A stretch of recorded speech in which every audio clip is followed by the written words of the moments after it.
Good morning, everybody. Good morning. Happy Saturday, everybody. It is 8 a.m. Central Time here in God's country, Nebraska, and we are going live for Caliber Corner Season 5, episode number 252.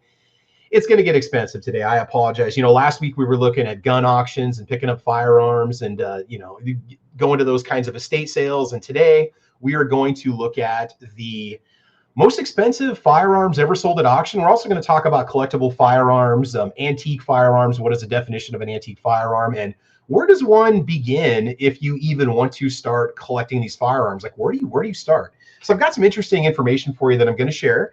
And again, this is this is the most popular quality of life improvement podcast on the internet. So I want to thank everybody for joining us today. So let's go ahead and let the panel introduce themselves. On my right, we've got Squibload. Squib, what's going on, man? How's it going?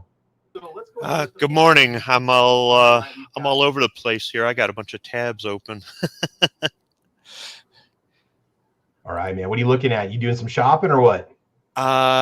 No, I'm kind of doing some video editing. I've been really behind on videos. I've probably the most I've made time for is to shoot footage. Then the next most is to edit, and then finally is to review it and populate it in the studio and publish it and stuff. I've been trying to play catch up. I used two vacation days to do things around here and get a little family time because I've just been working a lot. So in between, I've been trying to nothing spectacular, my channel, low production value, or my channels, because I've been working on the other ones too, but just trying to play catch up. So yeah, I'm actually when we were in the pre-show there, I was editing videos. Oh no, it's okay. It's okay. One difference I noticed between me and you when you make videos, mine are all like a one shot, generally a one take, and I'll film them over, but you'll sometimes take like 2 days to make a video. Like you'll talk about something the night before, then you get up the next morning and then film, you like the coffee reviews and stuff that you do, and so doing the multi-day thing,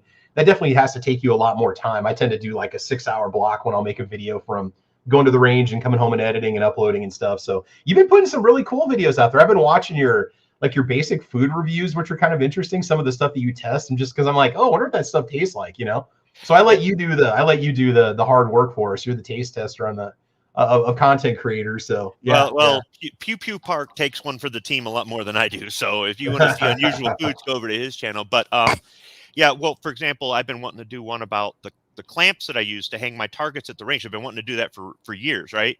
So when on the second, when I was at the range, just testing out a couple rifles, all I was just doing was function checking them. I decided to try to shoot some B-roll and stuff like that. Uh-huh. And I decided I did 3 takes before I went to the range of the intro explaining why I buy these things, how I use them.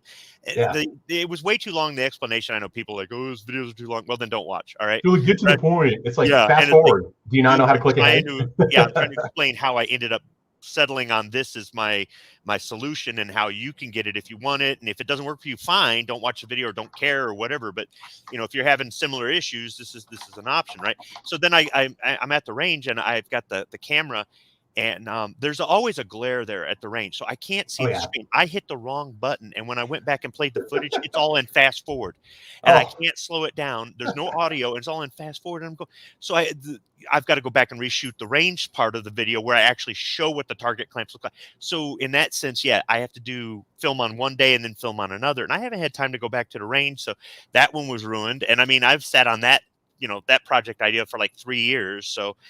Yeah, it's just silly little things. And you think the way I talk about my channel, you think I would be like some big shot YouTuber and all this other, but I'm not. You are. No.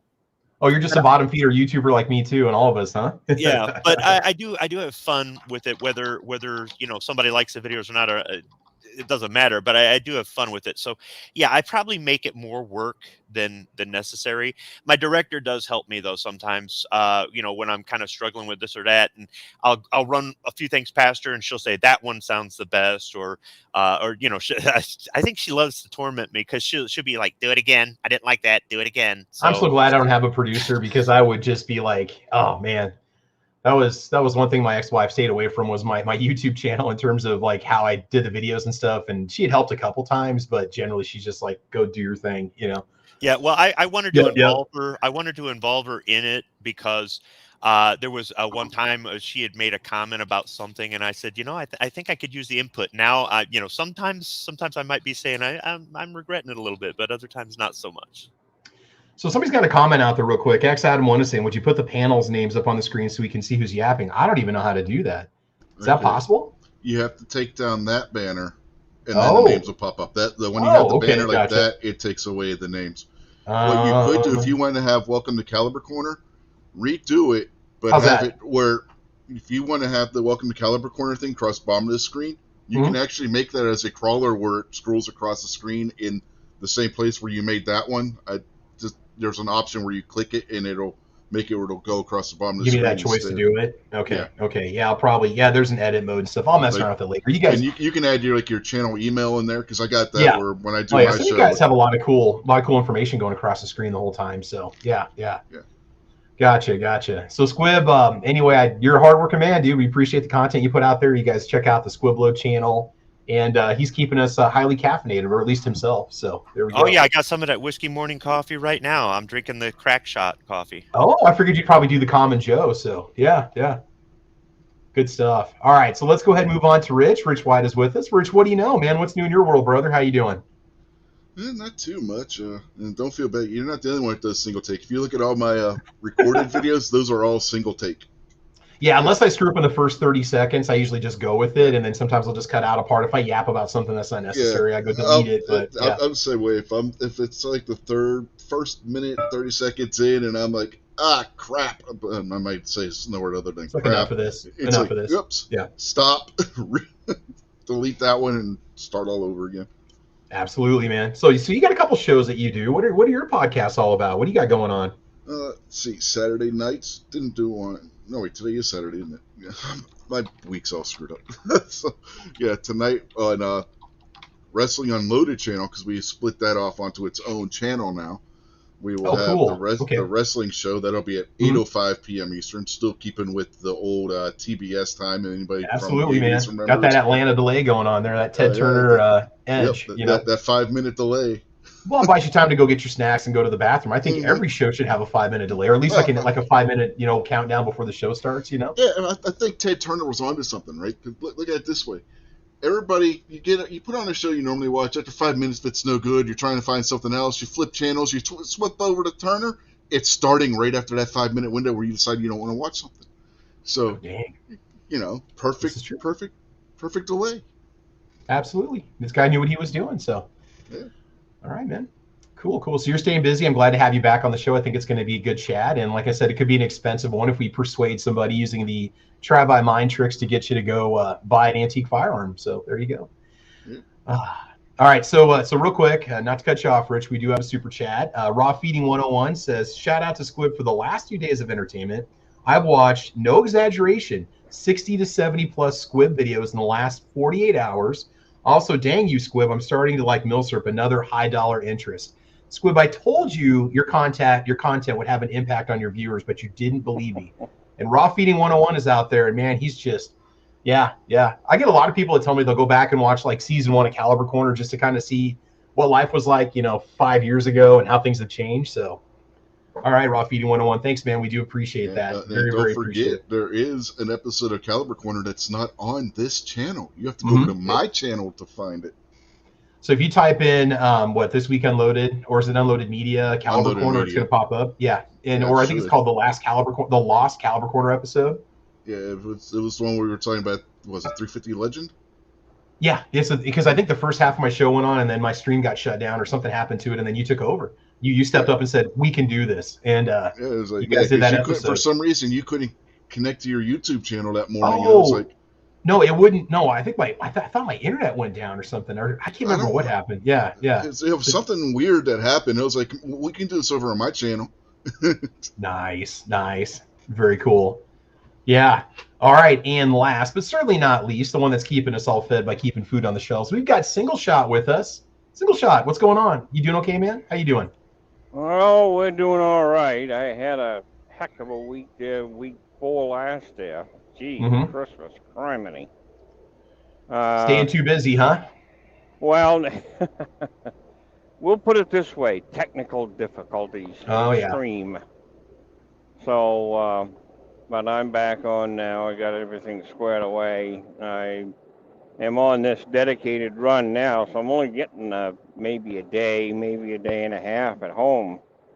And I'm en route to Muncie, Indiana right now. I'll run to Muncie from Wilton, Maine, and deliver there Monday morning, and go down to Erlanger, Kentucky, reload, and go back to Wilton. So it's about a 5-day trip all the way around. Jeez. So you drive more in 1 week than I think I drive in a whole year. So, or a lot of people for that matter. Yeah. A little over 2,000 miles round trip.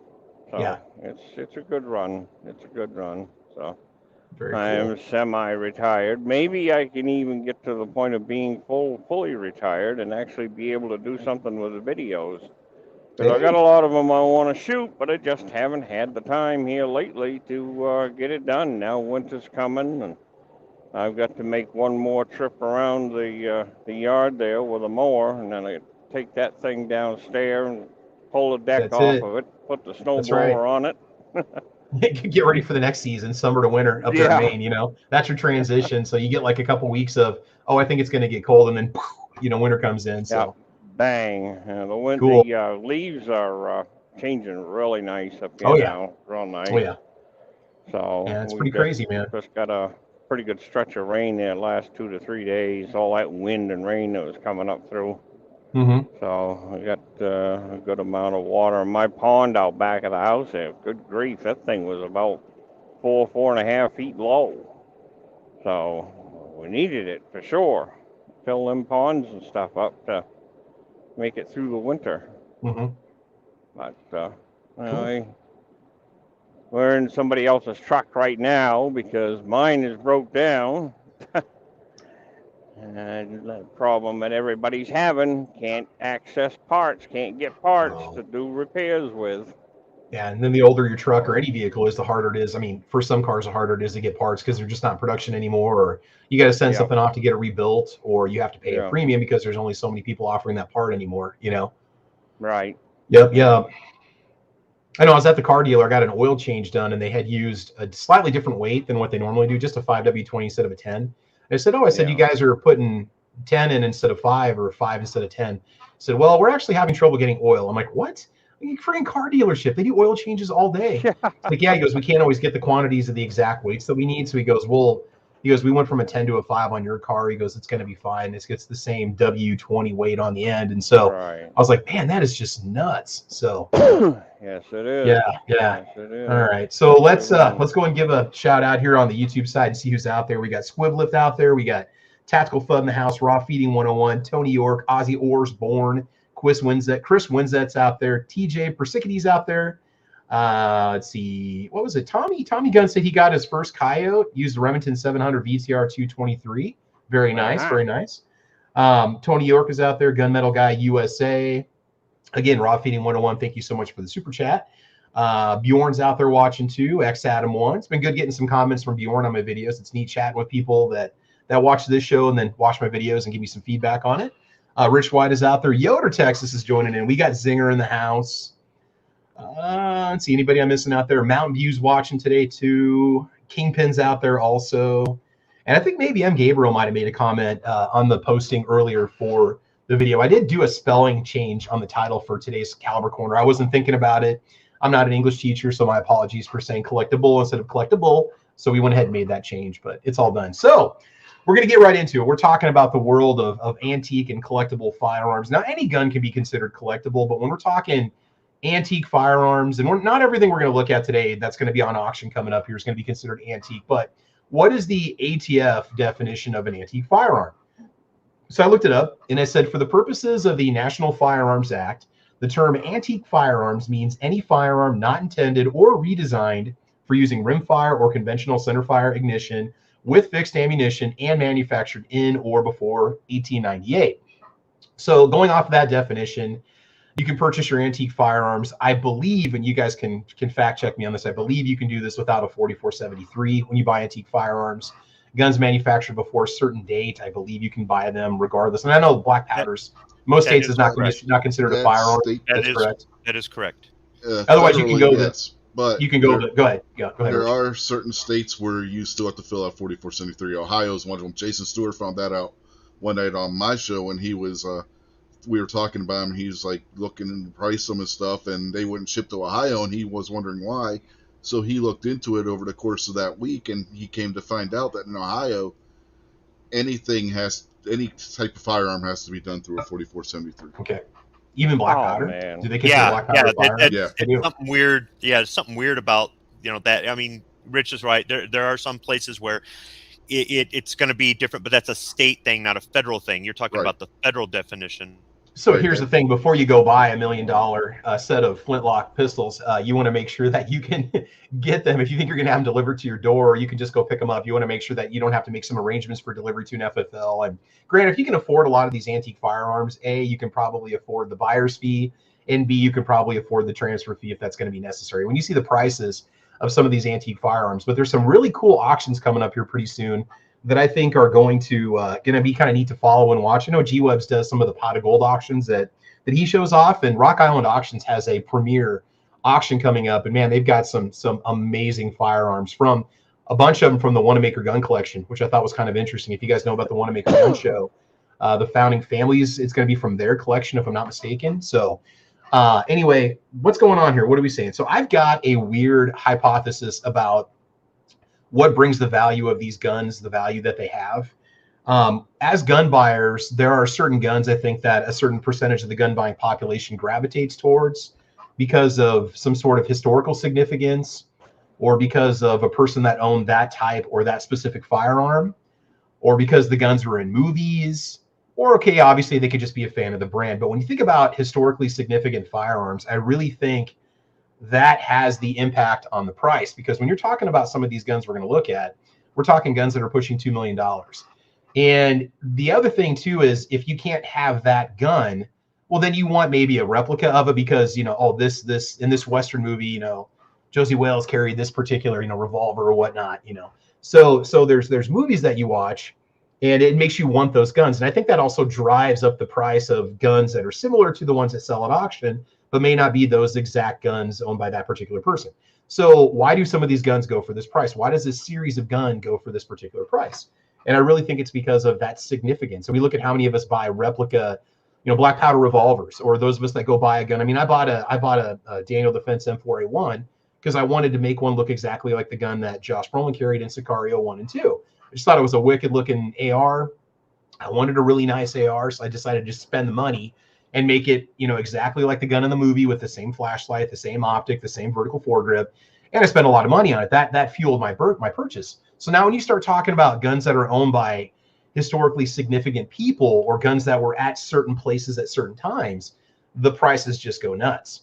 So if you want to start buying these guns, I guess the big question is, Tony York says provenance and rarity. That's it. If you want to start buying these guns, where do you start? So if you don't have the money to buy the exact same flintlock carried by George Washington, you may be able to find one from the same era and pay significantly less, but have that same model that George Washington carried, right? And that's going to be one of the guns we're going to look at, one of the most expensive guns ever sold, the pair of flintlock black powder pistols that George Washington carried. So that's really what I think is driving it. So you have an opportunity to do it, but where would you start? What is it that would make you want to spend a lot of money on an antique pistol? So I'm going to run this one around the table. I want to ask everybody, or not an antique pistol, but an antique firearm. So single shot, if you had the money, what do you think you would buy, or why would you buy a particular antique firearm? If you could get one, whether you wanted it just because you wanted it, or you wanted it for like a collectible value, single shot, what do you think you would look at buying? What would you go for? It has to be antique. Yeah, well, okay, we can also talk collectible, maybe something that's got some historical significance to it. What would fuel your decision to want to purchase a really, really expensive firearm? What would do it for you? I was looking at one years ago, and I really wanted to put my hands on it. And that was Dirty Harry's 44 Automag. And I was looking at one in the showcase at one of the truck stops that was autographed by Clint Eastwood. That and the Smith & Wesson Model 29 long barrel.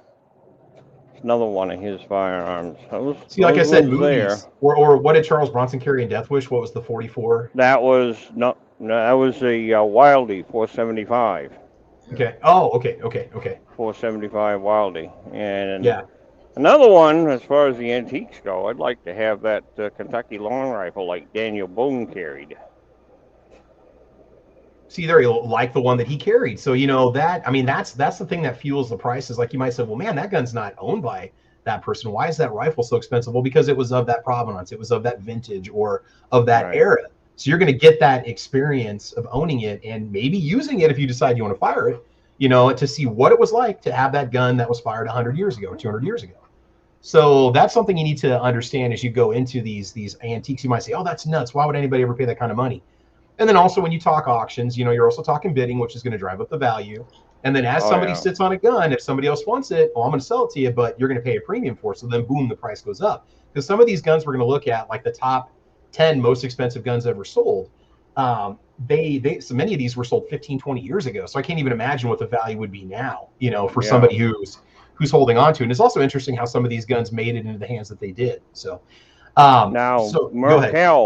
Merkel makes what they call a drilling. It's a 3-barreled shotgun rifle, or any of the combinations that they have on one receiver. That one will cost you some coin. Serious coin. Yeah.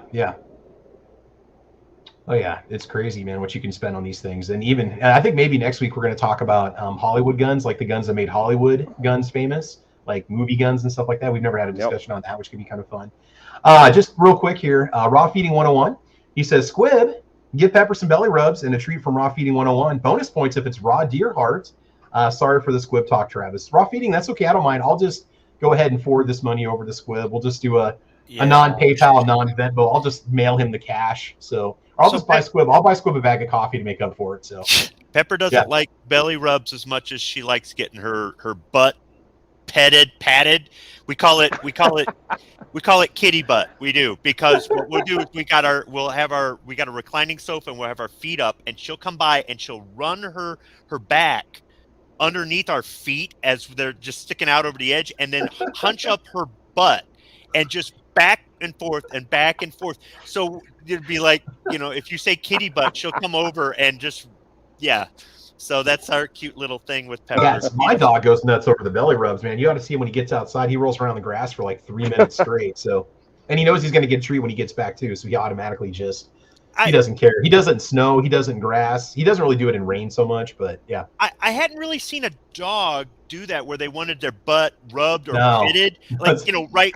You know, on their back, not on their tail, right? But I've seen cats do that, so that's why we call it kitty butt, because I've seen cats. So she acts like a cat with that.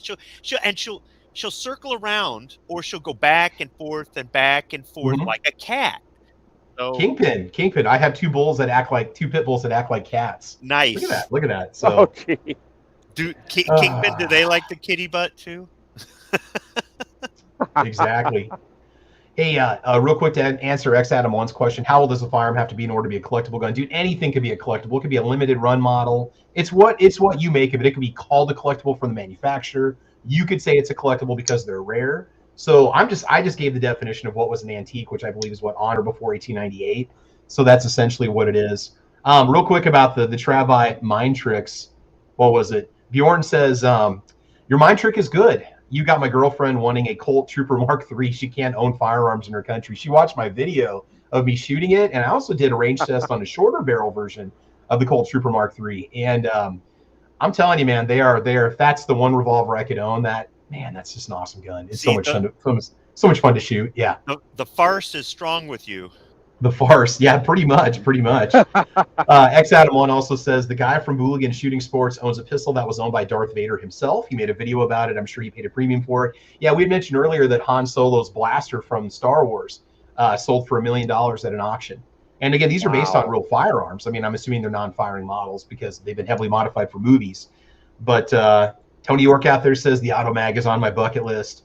I have the 29. So Tony York also says that don't show her damn python or anaconda. Yeah, we're talking like $3,000 for one of those if you want one. So $4,000. I never did see what that one went for at the auction last week. I didn't get a chance to watch it because I was on the road. I bet but you it went for $4. I'd easily. It was $1,500 before the auction even started. So yep, insane stuff, man, crazy stuff.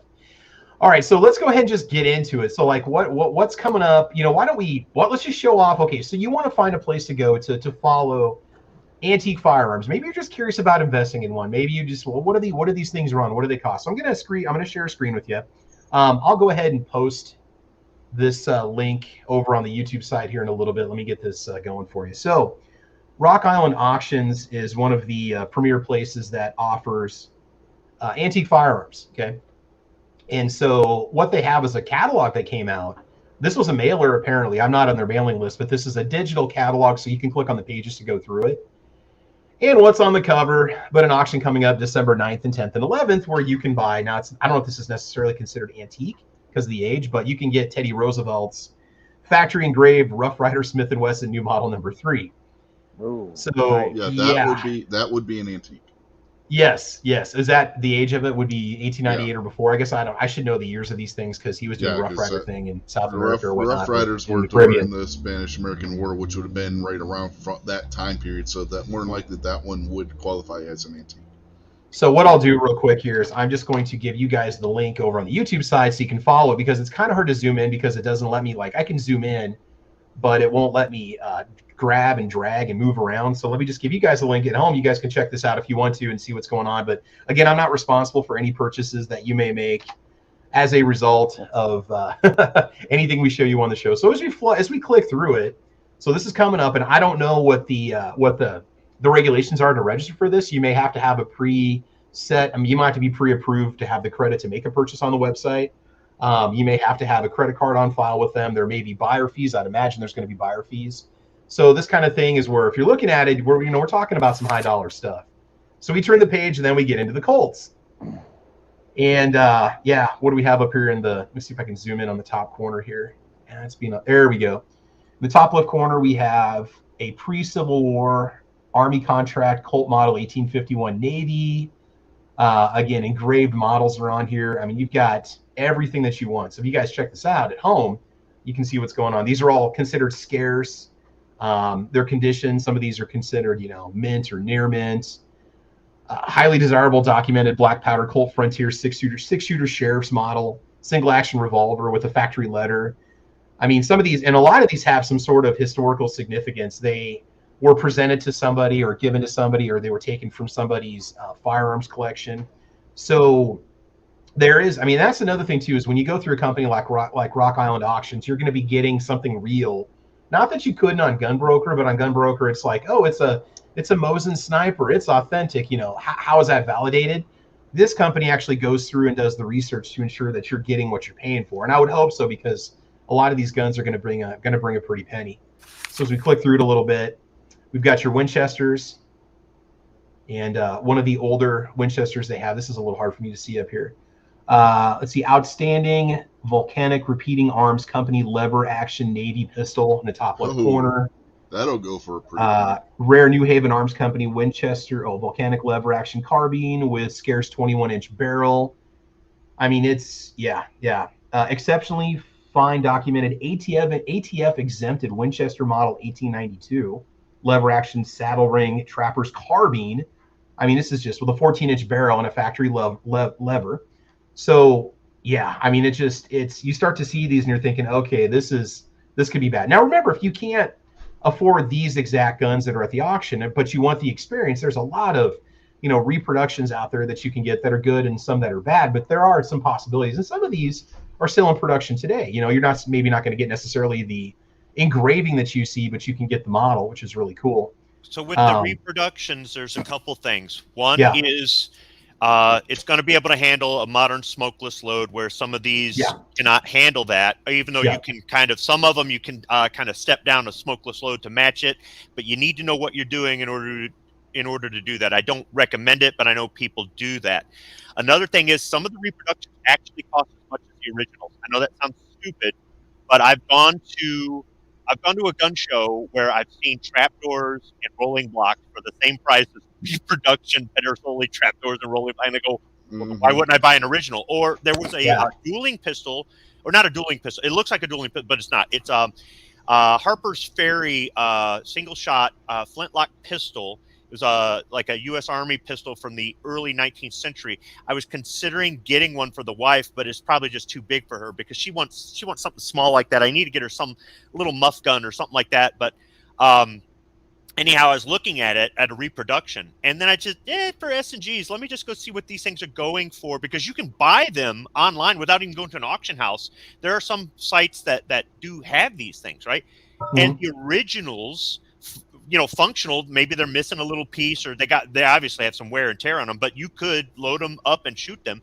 Were the same price as the reproductions on these things. Mm-hmm. Harper Ferry's pistols. So there is something to be said about that. If you're not buying it to collect it, you're buying it because you want it, I would recommend getting the reproduction so you don't wear out an original.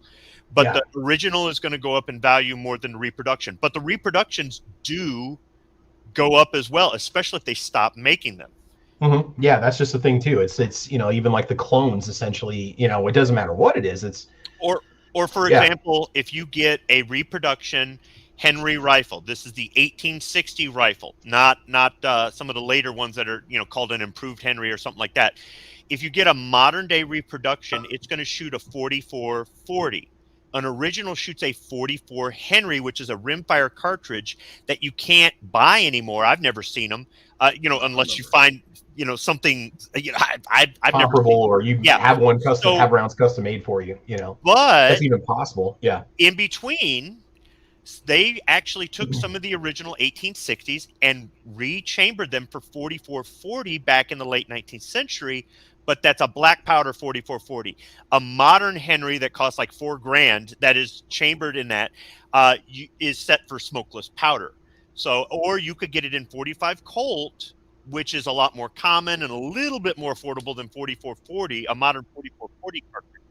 So some research that you might want to do if you're going, look, I want this thing, but I want to be able to shoot modern ammunition in it, or I wanted to use the same ammunition that I already have for something else. And they did that too back then. They would offer long guns in the same chambering as the handguns in some cases, so you could carry the same kind of ammunition. But once again, you got to do your research. Mm-hmm. And it's really interesting because you can go down a lot of rabbit holes, and then you end up going, you learn about this gun that begat this gun that begat this gun, and before you know it, your bucket list gets bigger. So that's the one thing too, is research the model, like know which features to look for. Like you may buy one thinking you've got a great deal on an antique firearm, and it may be very common or may not have a particular feature that the rare model had. So you really want to do your research. And people that are enthusiasts, there are going to be people that buy these just for the investment. There's going to be people that buy them just because they want them, because they can. And then you're going to have people that are going to buy them because they there's a particular reason, or they want a certain model. And so again, that kind of drives the market. I think it would be interesting to register for this auction just to watch it. I don't know if you can watch it to the public or if you'd have to be a registered bidder to watch it, but it would be neat to see, because I've never actually caught a Rock Island auction happening live. I mean, G-Webs maybe has covered it before on his channel because he does live auctions, but it would just be interesting to see what kind of prices these things bring. And then I think you can go to like truegunvalue.com and you can look up any gun, and it's going to give you the average market price using a bunch of different metrics and criteria to tell you what the price is. It'll measure prices from past sales and gun broker, and it says, well, this gun now sells for this much this year, it was selling for this much last year, and you can track the prices. And I don't see firearms ever, like historical firearms or significant firearms, ever going down in value. Obviously, if you look at what they sell for versus what it cost when they were made, I think they're going to be a solid investment. I mean, unless we ever get to a point where people just can't own guns anymore, or the economy is so bad that nobody has money. But there's always going to be rich people that have money to get the things that they want. That's just how it is, right? So there's maybe do your research before you go buy one of these. Well, if you go over to Forgotten Weapons channel, Ian used to cover the Rock Island auction house, and there was another one, I can't remember the name of it right now, but I think the other one was bought out by Rock Island at some point. I may be wrong on that, but I think they were bought out by somebody, and may have been another company, but the name changed. I remember that much. Yeah. But he used to go and cover these, and he would do videos on guns that were coming up for auction, and then like a month later, he would come out with a video where he listed the prices that each of the guns that he had done a video on sold for.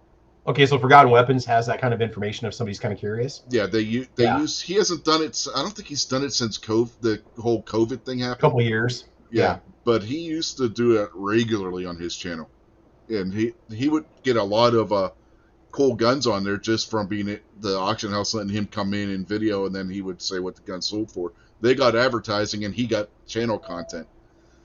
And Chieftain did the same thing, but he did it with old armored vehicles, because they also, not only do they sell firearms, they also sell old armored vehicles. So Chieftain on his channel, where he covers tanks and stuff like that, he'd go there and he'd do videos on like armored cars and stuff they have. I'm not talking like armored cars like the Brinks truck that pulls up to your bank or whatnot. I'm talking about like the old scout cars and stuff like from World War II and that. And because they sell that kind of stuff too. Now we'll turn the page on the catalog. Civil War and U.S. military. I mean, this, ooh, man. Yeah, this is going to be pretty interesting. So Civil War, what do we have up here? Something from Abraham Lincoln. I mean, it's amazing what you find here. Immensely historic, reported, only known, documented Abraham Lincoln presentation firearm in private hands. Bristol Firearms Company, second model, Burnside breech-loading percussion Civil War carbine with silver plaque inscribed to Kentucky statesman John J. Crittenden from President Abraham Lincoln on February 1st, 1862. Extraordinary Civil War Sharps new model 1863 breech loading. I look at this and I'm thinking to myself, man, I wish I had $1 million. Very fine Rogers and Spencer Army percussion revolver with stunning grips. Yeah, I'll take that one. Yeah, there you go. Spectacular Civil War Sharps new model 1863. Confederate Thomas Griswold and Company cavalry saber. Army presentation grade 1850 staff and field officer sword. Oh, and they got the, of course, now you got the accessories, cannons. You can get a cannon, Siamese contract Krupp 50mm breech loading mountain gun with carriage. That's what everybody needs. That's my truck gun. I want a mountain gun. Somebody let Joe Biden know, because remember, Joe Biden says you can't buy cannons. I know he's obviously never gone to a firearms auction before, because I could get one right now. So you mentioned you mentioned the cavalry saber, and that's these rabbit holes you can go down. So one of the reproduction revolvers I have is a Leach and Rigdon. Leach and Rigdon started off making swords and knives. Okay. So I want an original Memphis Novelty Works sword or knife, not a reproduction, and I would go to one of these antique shows or something like that to look for that sort of thing, and I could end up paying as much as I could for a gun. But because they made the gun later, but they started off with edged weapons, and I'm telling you, there's lots of rabbit holes. And then you start doing the reenacting stuff, and you see what the reproduction clothing and stuff cost. You can really rack up some charges on your credit card, but it's well worth it. What do we got here? So quick heads up, Rick's Life as I see it is on his B channel. There's a link for it if you guys want to watch that later on. He usually does it today on Saturdays. He's doing his live from here until Susan forgives him. So what happened was he got put in YouTube jail a couple times because he just won't censor himself, and I respect that. But he's doing the same thing on his B channel. So how long before they take that one down? We'll see how long. He might be over on Coffee, Computers, and More pretty soon. I might be hosting his. No, I don't want to get banned. I was like, I'll give the guy a hand. No, because we try to keep it at least G, occasionally PG. It happens sometimes, but now his trivia question, his most recent trivia question, did have to do with these older guns. It was about the Henry rifle that was given to Abraham Lincoln. What serial number was it? I'm assuming that it must have survived, and it must have got sold at auction for him to be able to have that information. It's in a museum somewhere. Okay, all right, it's in a museum. All right. Yeah. So let's go over to the U.S. military side over here. Again, more guns that we all want. I don't know if these are historical from the time period that they were made and what they were used in and such, but these, I don't know if these are necessarily owned by anybody famous. This says the Bailey Brower Jr. Collection, author of Savage Pistols. It's the name of his book. Incredibly rare serial number 1 prototype Peterson Model GX self-loading rifle up on the top over here on the right side. What else we got here? Outstanding first production block World War II U.S. Johnson Automatics Model 1941 semi-automatic rifle. Trench gun. Oh man, Stevens Model 520-30 slide action trench shotgun. Gosh, I'll tell you what, these are just amazing. Now, how does this work? Okay, so like this M1A1 or any of these are, I take it these are not. Oh no, they do get to the class. They do get to the full auto section eventually. So that's something. Hey, we even got a bomber jacket, an authentic bomber jacket. If you guys want to pick one up. I mean, so you go to one of these things, and maybe you don't have enough money for a firearm, or just get outbid, but you end up walking away with some milsurp, some real history. There's all kinds of things, or you end up wanting to accessorize what you have. That's one of the things, the rabbit hole I've gone down. I've got antique rifles, or older rifles, I guess you could say. I call them antiques. The bayonet cost as much as the damn rifle. It's true. It's like, it's XN1 had a good comment here. They might want $2,000 for a rifle. I don't know, what do you say? If you have an engraved rifle, that little plaque like triples the value of it sometimes. Well, that also kind of verifies the historical, significance or accuracy of that gun. Well, you have to look for fakes too, because there's lots of fakes out there. You can do antiquing, and recently I was watching a video from Blackie Thomas. He does a lot of antique gun stuff and bushcraft and things like that. And he was saying that the reproductions are actually scaled down slightly smaller, so that you can actually like mic it out or measure it and find out if somebody's antiquing a reproduction and trying to sell it as an original 19th century gun. Because some of those parts from a reproduction can actually fit on an original, or they can be milled out a little bit to fit onto an original. I've got a friend who has original 19th century revolvers, and on occasion he's got to use a spring or something from a repro and modify it a little bit to fit as a replacement part. But I did not know that until just a couple weeks ago, that that's why the dimensions are slightly smaller on these, is for collectors, so they don't get sold a fake. Exactly. Just real quick here, not to deviate from the conversation. Raw Feeding 101 again. Super chat above. We got you, Raw Feeding. And what is today's coffee? So, Squib, what are you drinking today? I am drinking whiskey morning coffee. Well, today it's whiskey morning coffee, crack shot. Okay, so Whiskey Morning is a brand. He's not drinking whiskey this morning. It's whiskey brand. Yeah, crack shot. And there's a review of it, I believe, on your channel too, right? You did, because I've been watching your whiskey coffee reviews and stuff. Yeah, crack shot is the one that I bought without telling them that I was buying their coffee after they said they would send me free coffee, because I wanted to compare my experience as a customer buying it versus my experience as a shill getting free coffee. And the stuff I bought the day after they shipped me the free coffee got here sooner, and I reviewed it first. But it's actually the three coffees I had, the one I bought and the two that I got for free, were pretty good. However, the one flavored coffee plugged up the coffee maker. So, but I did email them back some feedback, and they said they would consider it. So now, did you grind that coffee though? No, it came pre-ground. Oh, okay, I was gonna say, because sometimes you can grind it too fine and it doesn't go through the filter, because it's like an espresso grind at that point. It's like powder, basically. Okay. So see, that's just it. You got the experience with the coffee that you would probably looked at that and going, not so much. It's gonna be pretty dense. What do you do? Do you put like 3 filters in it, or how do you? No, you want one filter, but you'd have to reduce the amount that you make. Do a 4-cup pod and just use like 4 scoops. That way, the water has a chance to fill up in the hopper and sink before it backs up on top of all that coffee. You have to use way less coffee. Okay. But I don't usually grind that fine and run it through a drip maker. But they must have just overground it when they made it, or the flavor additives in it could have caused it to clump together or stick. Maybe they put some sugar in it or something. So, as for me, the coffee for today, I did Trader Joe's double ristretto espresso through my Nespresso coffee maker. It's 39 cents for a pod. So for 78 cents, I made a double espresso, which you can't get anywhere at a coffee shop. So Trader Joe's has little Nespresso pods, which are pretty cool. So I'm actually going to do a video on that at some point on my B channel, so you guys check it out. Rich, what are you drinking? You have any coffee today? I'm not really a coffee drinker. I mean, so I just got sweet tea. Gotcha. If you wouldn't have said sweet tea, I was going to ask you to leave. So no, I'm just kidding. Single shot. What about you? You coffee guy? What are you drinking today?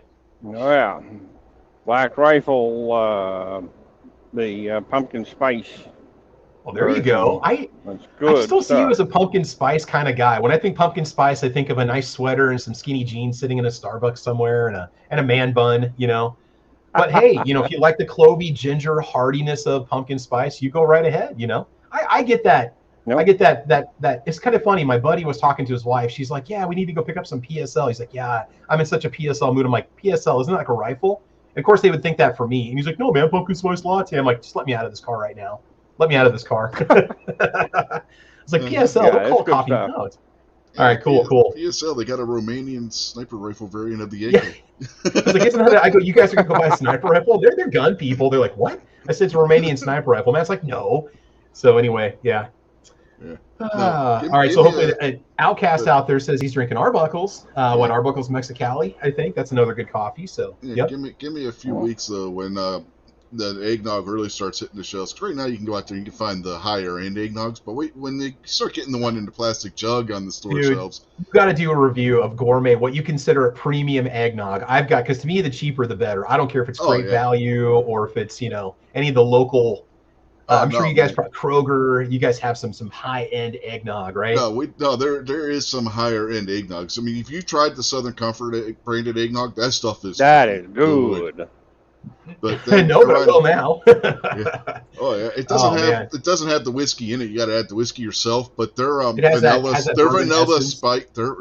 spice eggnog. Oh my God, is that good? All right, so let's bring it back on track. Speaking of good, let's turn a page here. What do we have next? Okay, Legacy Firearms, the ultimate gentleman's pursuit. Oh my gosh, I don't even know where to begin with this one. Okay, what do we got? We got something with Buffalo Bill here. Rare and documented factory inscribed Winchester model 1895 lever action saddle ring carbine presented by Wild West showman Buffalo Bill to Fred Kavanaugh with factory letter. Let's see, historic Smith & Wesson second model Schofield revolver with holster attributed to legendary outlaw Jesse James. Oh my God. It's amazing. What else we got here? Oh wow. In the Westerns, you always see Jesse James and his brother Frank James with a Colt. Neither one of them was known to carry a Colt. Jesse carried the Smith, and his brother carried a Remington. Oh my gosh. Extremely rare, historic, extraordinary, fine, documented, and NRA award-winning serial number 1 experimental prototype 40 cal Colt model 1851 Army percussion revolver. That's going to bring a pretty penny right there. That's it right there. That's the unicorn for us black powder guys. All right, I just stepped back from getting coffee. What'd I miss? They're selling a, let me go through it again. I'll try to slow it down. A serial number 1 experimental prototype 40 cal Colt model 1851 Army percussion revolver. Nice. Mm-hmm. Yeah. You might have to register for this auction just to watch it. I mean, I want that Smith & Wesson, man. Dude, Jesse James. That's an actual Jesse James Smith & Wesson? Well, it says attributed to legendary outlaw Jesse James. I don't know what they mean by attributed to, so I don't know if that's inspired by or the same era of model or if it's actually his. We have a presentation rifle from Buffalo Bill to Fred Kavanaugh. Yeah, to be honest, Travis, I don't care if it actually was Jesse James or not. I just want that Smith.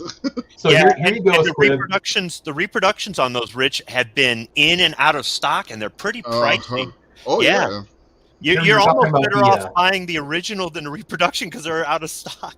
Yeah, but with that one having Jesse James' name on it, it's going to sell for a pretty penny. Here's one for you. We got a extremely rare iron frame New Haven Arms and Company Henry lever action rifles consecutively numbered 127 to 128. Yeah, that would be very rare. And New Haven Arms was what the company was called before Oliver Winchester kind of went in there and took it over. Oliver Winchester is not a gun inventor. He never invented one gun. He's a shirt manufacturer, but he had money. So he went in there and he bought the company and he had Benjamin Tyler Henry on the payroll until they had a business disagreement because Henry was an inventor, not just of guns, but of other things, but he was not a businessman. Yeah. And Henry ended up leaving the company and he really didn't make as much money off the guns as he could have. And he had some other people working in there. If you ever hear somebody refer to the side gate on a lever action rifle as a King's gate, that's because the guy, his name was King, who come up with that. So there's a lot of history in with this. So when you're looking at these things, knowing the history, which once again, it's a rabbit hole, can help you when you're trying to figure out if these are real, they're fake, what they're worth. Did they really make these? Did they really try making these? Yeah. When it comes to the Winchester rifle, there's another guy that a lot of people may have heard of before that had his hands involved in that too, and that's a guy by the name of John Moses Browning. Yes. Oh, yeah. That was later on down the road, but yes. Yeah. Here's another one. You were talking about swords and stuff. Incredibly important, well-documented. Ames inscribed officer's presentation sword and scabbard presented to Confederate General Paul J. Semmes, mortally wounded at the Battle of Gettysburg. I mean, I'm kind of curious what these swords bring. If they bring millions of dollars, I'm sure they do. I'm sure there's a whole nother culture of people that do just the, the military, swords and scabbards and things along that line. Oof, man, this is crazy. All right, we're going to go and go to the next page here. I've got 2 other little websites to visit real quick. Then we get into antiques, actually registered and certified antiques. This is from the Joe Wanamaker collection. And the way that it's spelled, I'm assuming this is the same as the Wanamaker Firearms Museum. What is this thing on the left over here? What is going? Look at this. This is crazy. This is a highly ornate brass, pearl, and horn polychrome inlaid and engraven, I can't even pronounce it, Shinky wheel-lock sporting rifle. Yeah, they're probably Indian. God. So a wheel lock, you need a tool, and you crank it back. It's on a spring, on a clock spring, and you actually insert like a wrench into it, and you crank it backwards to cock it. From the looks of it, I would say those are Indian, maybe Middle Eastern. Okay. Look at this one's got the stock on the back of it, finely engraved in gold banded W. Parker saw-handled flintlock pistol with scarce detachable buttstock. Oh yeah, but they didn't have anything like that back in those days. This is where you got your evidence on C. You can't put that was not in common use. You can't have a buttstock. The ATF will redefine that as a machine gun here pretty soon. So. Oh God, Damascus barreled rifles. What else we got here? Historic James Miller Rochester first model Miller patent pill lock revolving rifle. Identified as James Miller's personal framed original patent document signed by President Andrew Jackson. Guys, this is just going to be insane. This auction is going to just go crazy. And the thing is, how bad is the economy really when people are spending millions of dollars on these things? It's like in this country, we've got more millionaires and billionaires than any other country in the world. We can do this sort of thing. Believe me, if we had lottery money, I would have a gun room that was set up like some of these guys, where it's all glass cases and alarms on everything, and just the perfect lighting and everything. The temperature's perfect and everything, and I could take people in there and be like, hey, check it out, I got my own museum. It's nice that some people go to the lengths they do to preserve these, because that's our history right there. Yeah, and they do get international buyers on one of the auctions. Oh yeah. Where Ian was talking about, one of the guns that he had on his channel was bought by somebody over in Saudi Arabia or Dubai. That's the other problem too. In the age of internet bidding, it's you versus the world. If you want these things, that's also going to cause the prices to go up because somebody else probably has more money than you, and they might want it more than you. So, yeah, they've got some pretty significant models that they're showing off here. Here is the revolver. It says Smith & Wesson model number 3, third model Russian revolver with holster rig, ammunition, factory letter, and documentation, attributing it as the gun that killed legendary Native American chief Sitting Bull. That's the other thing too, is the firearms that have been used, in certain battles and certain situations. That Russian has a direct lineage to another gun we were talking about earlier, Dirty Harry's Smith & Wesson 29. Holy cow! The cartridge that fires is the grandparent cartridge of the 44 Magnum. Yeah, it is. And that's another thing too, is you'll see things like the 44 American and the 44 Russian are different diameters. And then, you go to the 44 Special and the 44 Magnum, and it's kind of the same thing people do today, where they cut something down or neck it down, or merge two things together and get it. They were doing that back then too. And when you start to get into the history, you can find out, is this a more rare caliber or more common caliber? But you've got to do your research. What about those two with the pearl grips up on the right? Are those British? Yeah, it says pair of W.J. Sims retailer marked Exhibition American West panel scene engraved. No, those aren't it. Are they? American West panel engraved scarce mass arms double action percussion. No, those are percussions. Okay. Here we go. Okay. Magnificent and exceptional pair of engraved Charles Lancaster London double barrel percussion big game. No, those are rifles. Where is the description of these? Those look like stars, but they're not stars. And I'm just wondering, that looks more like a British design. Yeah, I can't seem to find the description of that one. It doesn't seem to be on there anywhere. Those are no.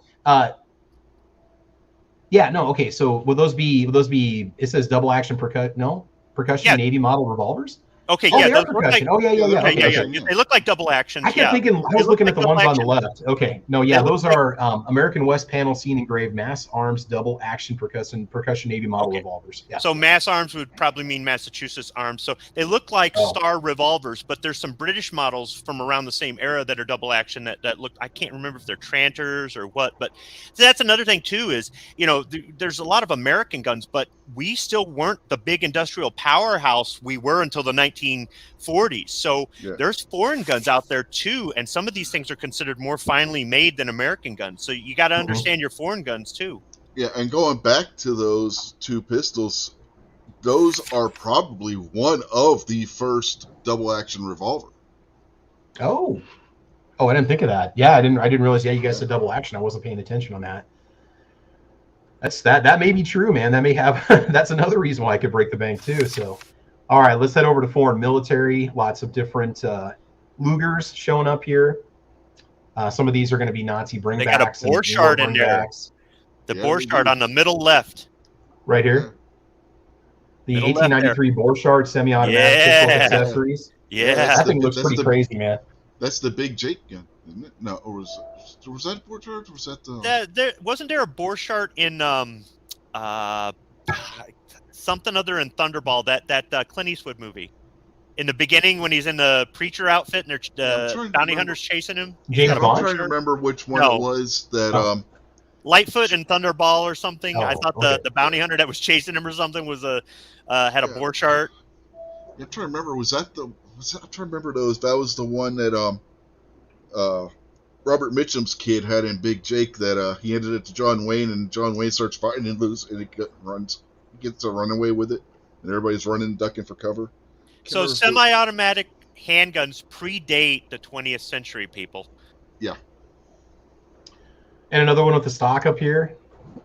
Let's see. Scarce DWM model 1920 commercial naval Luger semi-automatic carbine with shoulder stock case and accessories. Yes, you'll pay more for a naval or artillery Luger. Some of them have got long barrels. Some of them have the matching shoulder stock, which doubled as a holster, I believe. Well, now that's classified as a carbine, so it's not going to be a pistol with the stock on it like you'd see with some of the Brunel Mausers. That might have a 16-inch barrel on it. Look at the size of it compared to the stock. Well, they listed it as a semi-automatic carbine. Tanker version of Luger. I'm wondering if that's kind of grandfathered in because that's the way they made them back then. Yeah, depending on the age of it. There's another thing. Know your laws. Make sure you know your laws about what sort of documentation you have to have in order to purchase this and transport it back to your home arsenal. Yeah, this DWI 1920 looks like it has a pistol brace on the back. The original SIG brace. The most expensive ones of these Lugers are going to be the ones that you find in 45 ACP, though. Yeah. Because they didn't make very many of them, and there ain't very many of them that still exist. That's right. The last time one of those I saw selling at auction, it went for over $1 million. God. Oh, let's go over to the right side. The serial number ones. Just when you thought it couldn't get any crazier. The Supika collection, the Supika collection. Somebody had a thing for Smith & Wesson revolvers. Yep. Civil War model Schofield single action revolver with factory letter. Number 3 single action revolver. What do we got here? Smith & Wesson 44 double action first model revolver with factory letter. Oh my gosh. Whew. These are pretty cool. Lots of goodies here. See a new model 3 single action revolver with exceptional carved ivory grips and factory letter. Again, the factory letter is another part of it that's going to break the bank because you're getting something that's going to be legitimate. There's a rare serial number 1 Brown Manufacturing Company Southern Derringer right here on the bottom right. Oh. Yeah, there are some pretty cool ones. Colt King Cobra double action revolver with box serial number KD0001. Oh, wow. God. Just who got that and how? That's what I have to know. That's who got that and how did they get it? Here you go, guys. Documented first in IMI Action Arms Uzi Model A semi-automatic carbine, serial number SA01001 with box and correspondence. And here's a M1A down on the bottom. Documented prototype serial number X001 Springfield Armory Valley Ordnance M1A semi-automatic rifle. Oh man. And that's just it. It's just a number, but it's the first one, Again, another reason why these things are just gonna go crazy. I really want to go back and watch this when it happens. We don't have to go live when this takes place. Yeah, You've got some classic shotguns over here. You got something that's verifiable, serial number 1. That's just going to increase the value of it. Then we get over to Class 3. Oof. Let's see, World War II German 43 Code MP40 submachine gun with accessories. There's a Polytech full auto AK 223. Is that an actual STG? German code COS code 44 date MP44 Sturmgewehr assault rifle machine gun. Yep. Oh, now, that's a $300,000+ gun. Yeah, especially with it being marked MP44 and not STG. Right. So that's earlier production. Yep. Yeah, that's when they were trying to hide it from Hitler. Yep. They literally called it a machine pistol because he didn't want. He wanted more submachine guns. He wanted more MG or MP38s, MP40s. Yeah, right. And they come up with the real first assault rifle. It's an intermediate cartridge. It's an 8mm short or 8mm Kurs. Select fire. And when he went out on the front and he talking to general, he's like, "What could you guys use to do better out here?" And he goes, "We could use more of these rifles." He goes, "What rifles?" And then everybody's like, "Oh crap!" He found out. So then he takes it. And he decides to twist it, right? Spin it, and he goes, "This was my idea, and we should call this the assault rifle, the Sturmgewehr, because it's my idea." So they changed it from MP44 to STG44 and he's the one who created that term. Okay. Okay. Yep. What else we got going on got here? Another one too. Look at that 1928 over there to the right. Yeah, but they got another. The Thompson. Yep, they got another Sturmgewehr marked MP44. They got 2 of them. Man. Oh, right here down on the bottom. Break the bank that day. Here's a PPSH 41 submachine gun with North Korean markings. Ooh, there's a Bren Mark II. Inland Arms 19. You ever pick up one of those? No. It says it's 23 pounds, but it don't feel like no 23 pounds. Oh, I bet it's that ammo can on top probably weighs 23 pounds. Here's a Sacco Lowell M60 medium machine gun squib. There you go. Relive your glory years. Yeah, they got a Breda Model 38. Yeah, there's a lot of World War II lineage in that page. Yep, I'm telling you what, that's another lottery money. It's kind of like I want that STG 44. I want it in my collection. Yeah. You get one, I get the other. How's that sound? That'll work out. Yeah, then we can do dueling STGs. There's a Hard Times Armory Colt AR-15 9mm carbine. Yeah, and see, that's just it. A lot of people don't know that they did that a long time ago. The 9mm carbine was a real thing. Yeah. Car 9, and it was the only pistol caliber carbine on an AR platform that wasn't experimental for the longest time before some people go, "Hey, why don't we try 10mm or 45 AARP or 40 Smith & Wesson or whatever." They got the A-Team gun too. Yeah, you got your Select Fire Ruger model AC556. Yeah. Nice. Oh man. Yeah, and if you've got the money to afford this stuff, you got the money for the license. Tax stamp, is nothing. Yeah. All right, we're going to stop sharing that because things are getting really pricey. But let me go ahead and check and see what's going on here. I don't know about you, Squid, but my mouth was starting to water on that last page. Squid might need to use 2 credit cards for that one, he says. Yeah, and that's just it, though. Honestly, I've looked at some of these older guns, and the stuff that's in my price range, it's not the $300,000 gun. It's the $1,600 gun. But you can find those at these gun shows and auctions or online if you do your research, Defense Dad says, did we run out of old guns yet? No, the whole episode's about antique guns. No, we're actually got a couple places we're going to visit. So let's go ahead and just share some more. We're going to keep things moving here. Guys, let me know if something pops up as a comment on the right or if a super chat should happen to stop up here. So collectible firearms for serious gun collectors. So again, if you buy off of these lines of firearms, you might be getting some good investments because if the top model brings this much, there's a good chance that replicas or other models in this series might break the bank. So 15 most expensive guns ever sold at Rock Island Auction Company, updated August of 2022. So we have number 15, the finest known Winchester Model 1876, which sold for $747,000. Let's see, when they get into the history of it, but I just want to go through them quickly. 14A, historic finest known Lot 5 Ainsworth inspected U.S. Cavalry Model Colt single action Army revolver, Documented as a battlefield pickup, $763,000. Let's see, number 14B, 1891 production Colt Cavalry model revolver, $763,000. Now, I don't know if these sold in August. This might have been updates from August, which is why they put these new prices in here. Number 13, Winchester Model 1 of 100, Model 1873, $805,000. If you've ever seen the movie Winchester 73, that's the type of rifle that Jimmy Stewart was competing to win using a Model 92. Nice. Profoundly rare and equally magnificent cased Colt number 5, Texas Patterson, $805,000. What else we got here? Number 12, ultra rare deluxe Winchester 1 of 1,000, deluxe model 1876. Ah, those are beautiful. That's a beautiful rifle. Or carbine, $891,000. We're getting up in price, by the way. Number 11, the Nimschke engraved silver Winchester model 1876, $977,000. And this one has some significance. It was presented to somebody down in South America. Number 10, the Lost Colt Walker E Company 120, $1 million, $1,035,000. Okay, so let me explain. There were reports of guns being lost, like entire crates of guns being lost. Boat accidents?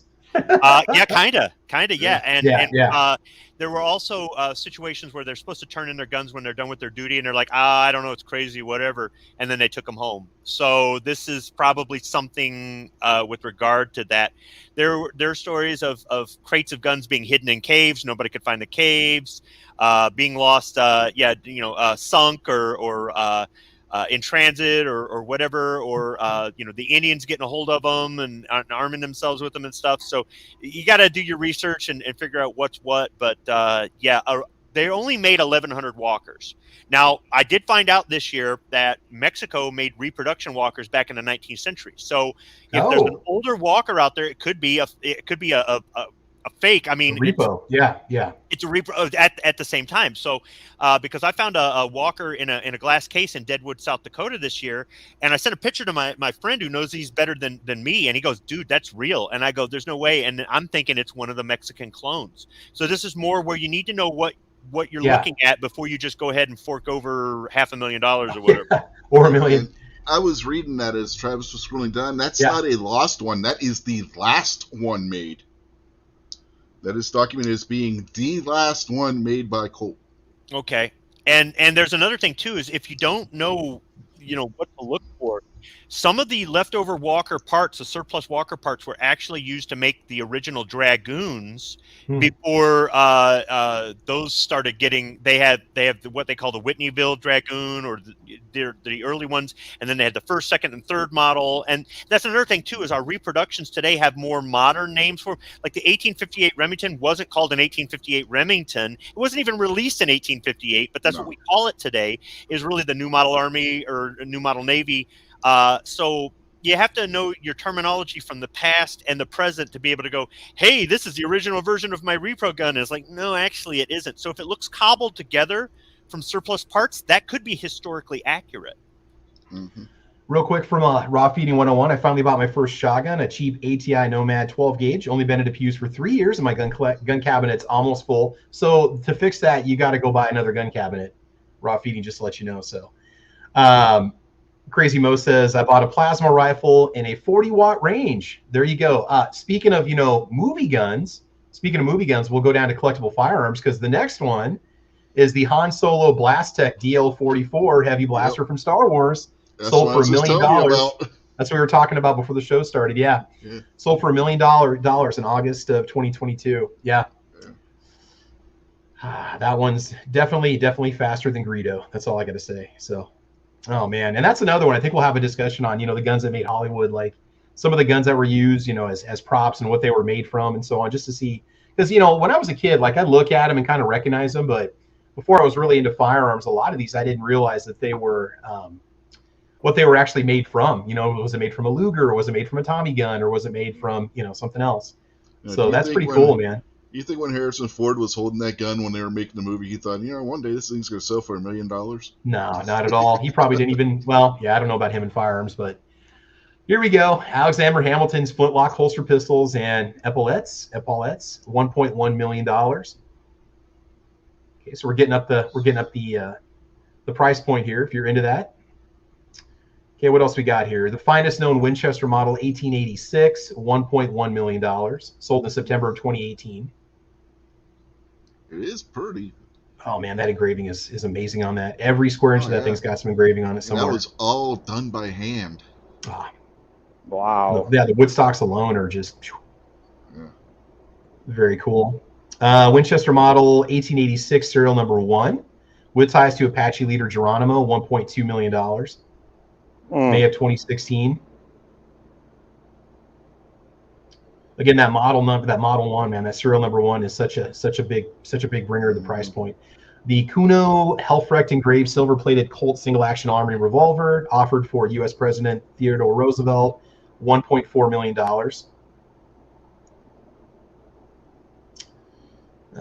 Let's see here. Yeah, the Teddy Roosevelt guns, man. I'll tell you what. The Milliken Dragoon, $1.6 million. I remember when that Teddy Roosevelt gun sold because it was on. They had the story on the news about that one selling. Oh, what it went for? Mm-hmm. Okay, number 3, the Danish Sea Captain civilian Colt Walker, $1.8 million. Man, these Walkers might be the way to go. Replicas or real ones, that might be something to invest in. There's so few of them, and they were damaged. Some of them were sent back to the Colt factory for repair. Just they're rare. They're rare. Yeah. That was back in 2018 when that one sold. So imagine what these would go for now. Napoleon presentation garniture of 6 arms from Bousset, $2.8 million in December of 2021. Let's see. Napoleon was lavish with this garniture that includes a rifled carbine, a pair of rifled carriage pistols, a pair of pocket pistols, and a glaive sword and scabbard. He was really into his guns. Bonaparte was a gun guy, man. That's cool. He was a gun guy, way more than the French people now. So he would overthrow the Republic 2 years later wearing his sword on his hip as he did. There you go. I mean, that's probably the best value right there. If you look at what you pay per gun, I mean, hands down, that's the best value of what we've seen so far. And let's see, are we down to number 1? Number 1, General Ulysses S. Grant's Case Remington new model Army revolvers, $5.17 million. May of 2022. I wonder who bought that. Because a lot of these get bought by foundations and then put into museums. Yeah, look at the engraving on that ivory. Yeah, that's just crazy, man. You gotta wonder how many times it took somebody to do. How many times it took them to get it. Because it's a relief, right? It's carved down. It's not carved into it. It's a relief, so it's actually on the outside like a marble. Yeah, and with ivory, if you screw up, you can crack that ivory and you guys start all over again. Yeah. Items owned by Grant are among the most desirable 19th century American artifacts, particularly artifacts presented to, owned by, or used by General Grant during the Civil War. Yeah, you go to the Civil War Museum in Harrisburg. They have a I'm trying to remember what, I think it's a Colt Navy that was presented from Grant to Sheridan in the collection. Beautiful. I would say if you're going to get into one, look into these Colt single-action Army revolvers. If you can afford real ones. I mean, I since they're based off of some of the most expensive guns that are available anywhere, it may be worth considering, investing in something like this. If you're going to buy one, or if you want one to go from and you just want it as a timepiece or keepsake or something to pass down to the kids, or keep in like a family trust, this would definitely be the way to go. So, actually, I don't think I need to go to the last. Well, yeah. I just closed out the tab, but it's okay because a lot of the guns that I was going to show you there, other than they had a pair of George Washington's flintlocks that sold for like $2.1 million. So something anyway, like that is an investment. It's not just something that you spend money on. That is definitely an investment. Yeah, I mean, most people would probably get it because they know that they can make some sort of money off of it in the end if they sell it or bring it back and so on. So yeah. Right. Yeah. Yep, there we go, guys. So that just shows you where antique firearms can start and where antique firearms can go. Again, if you get into replicas or you can get something from a line that sold really expensive at an antique, like an auction, you can kind of have that experience, but it won't have that provenance, but you're going to get that experience of owning that gun. And like we always say, the majority of the firearms that we see out there, they just tend to go up in value as time goes on. I mean, I think it's definitely a very good investment, something to think about if you're looking into it. So let's check the comments real quick. Travis P11, you had a super chat from Crazy Mo. Yeah, I did mention his before. He said I bought a plasma rifle in a 40-watt range. So Crazy Mo, thank you for that. Did you require like a background check, or is that classified as a firearm? What was that? How'd you get that? Do you have a pistol brace on it? So yeah, Crazy Mo, thank you so much for that super chat. I appreciate it. Rich has got something he wants to share real quick. What do you got, Rich? That's a Navy revolver that was presented by Sheridan to a cavalry officer. These are both at the Great American Civil War Museum in Harrisburg. And the other one is a golden spoon that was presented to Grant by Sheridan and the one that rode down to God damn, I can't remember his name. Sherman. I had to think of the tank, but that was presented to Grant by Sherman and Sheridan, and it was he used it as part of his mess kit. It is an actual gold spoon with ivory handle. That's awesome. When I was a kid, I had a camping tool that had the spoon, the fork that folded into the sides of it. I had a U.S. Camper like multi-tool, and it had it had the saw on it, and the knife blade, and the bottle opener, and had the spoon and the fork on. Of course, it was $5, and that's priceless. So yeah, lots of good stuff. All right, guys, we're going to go ahead and wrap it up. We've been going for a little over an hour. I got a lot of stuff to do today, all kinds of stuff going down, so we're going to go ahead and end it here. But let's go ahead and let the panel give us their final plugs, and then we will call it a wrap. We'll see you guys next Saturday at 8 a.m. Central Time, of course. So make sure you guys come back and check out the show. Squibload, we will start with you. Anything you want to say before we go? Well, between being amped up on coffee and just loving old guns, I could talk all day about this crap. I know that for some people, old guns are boring. They seem pointless. If you can't carry it every day, if it's not tactical, it ain't cool. But it's just a matter of opinion. It doesn't mean I don't like the newer ones, but a lot of the new stuff bores me. The old guns have character. They have history.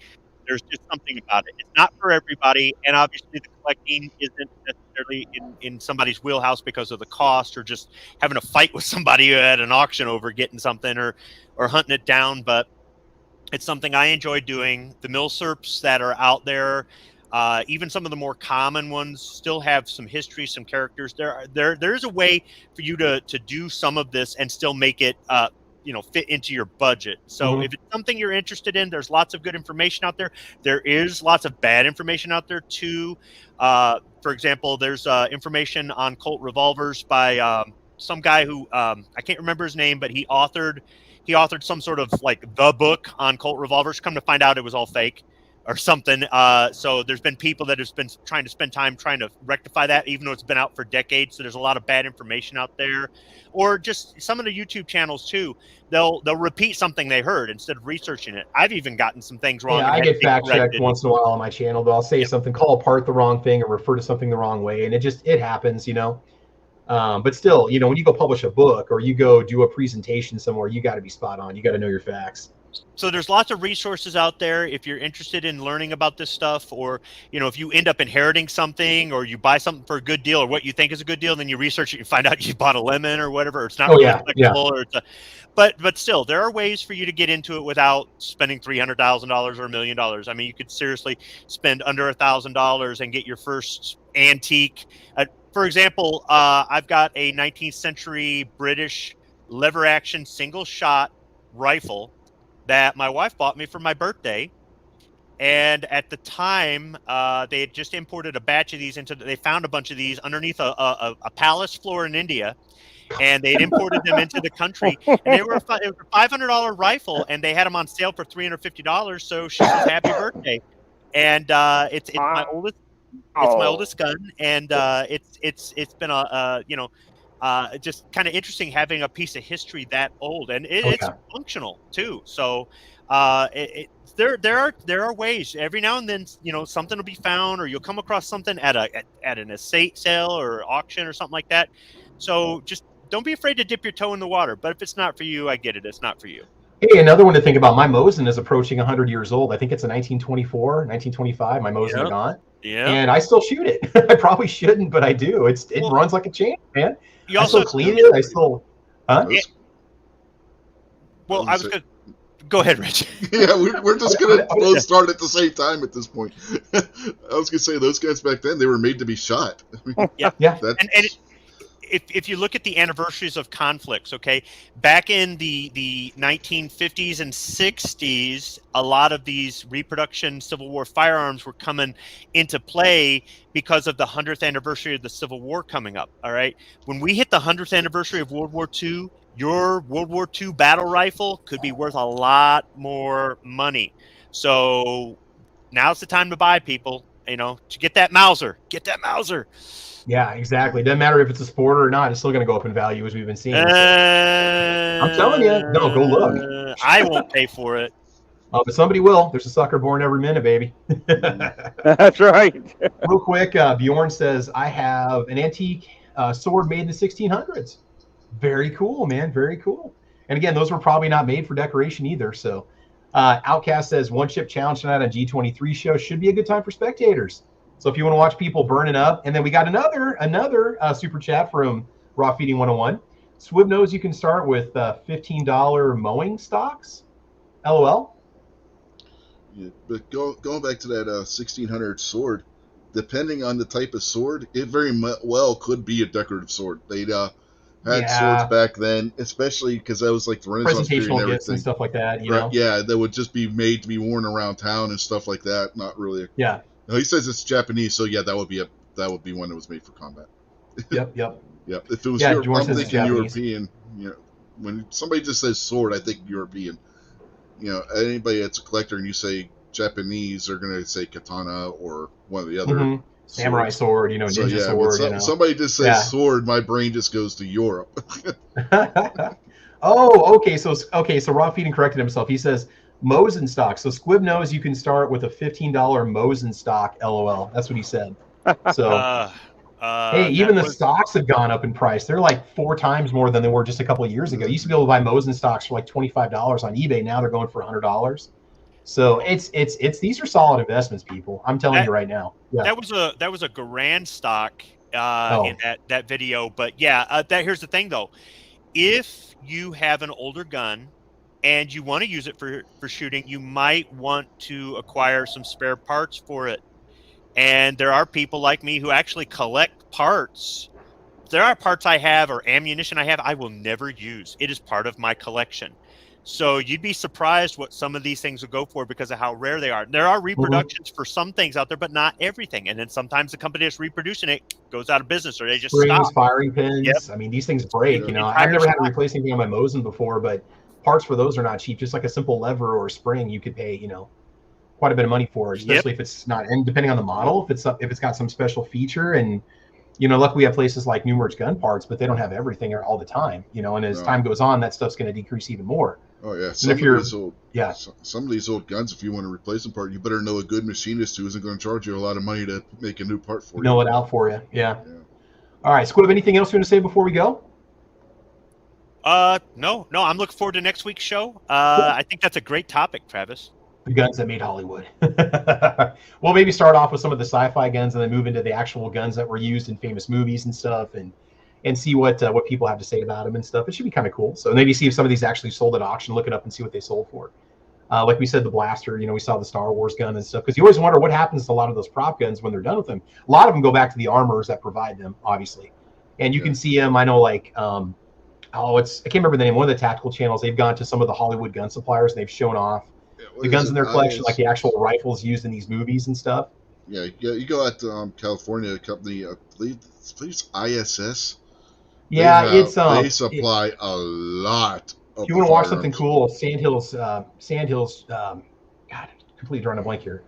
If you go over to Sandhills Media channel, okay, I want to say Sandhills Shooter channel, his podcast, he actually did an interview with a guy that's one of the armorers, or I think one of the armorers for the ISS studios.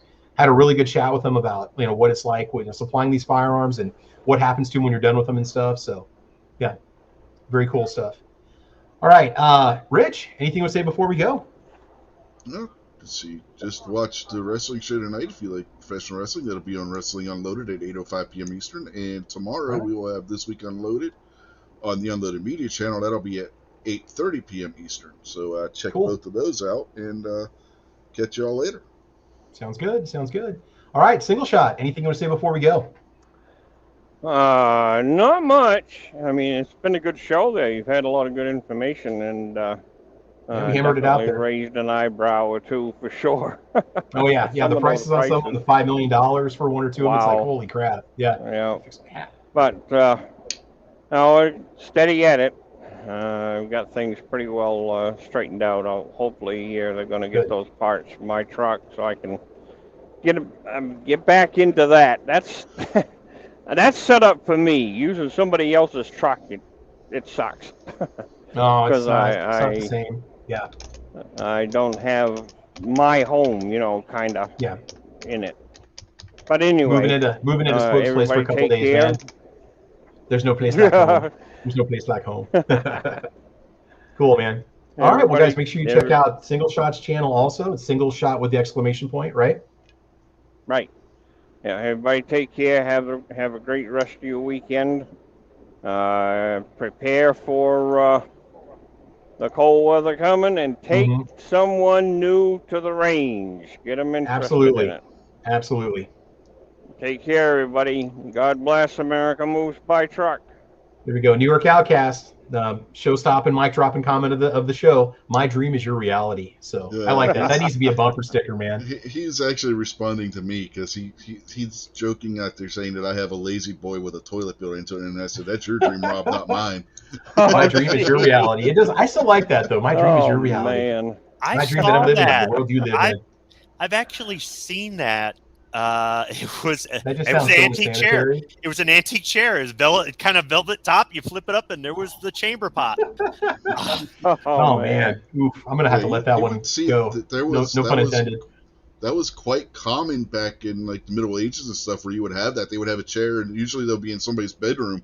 They would just flip it up, and there would be the chamber. Toiletthrones.com. Yeah, custom-made toilet thrones just for you. Yeah, it would be like outhouse, how you go out there and you just have the hole in the board, and then underneath that would be the chamber pot. Let's face it, you work hard. We've got the bearskin hoodie toilet. You deserve nothing more than to come home and just enjoy the nice plushness that a nice reclining toilet can offer. So anywho, all right. So what do we got here? Raw Feeding 101 said, thank you for a gun chat that is politics free. I suck at arguing politics. I mean, I have my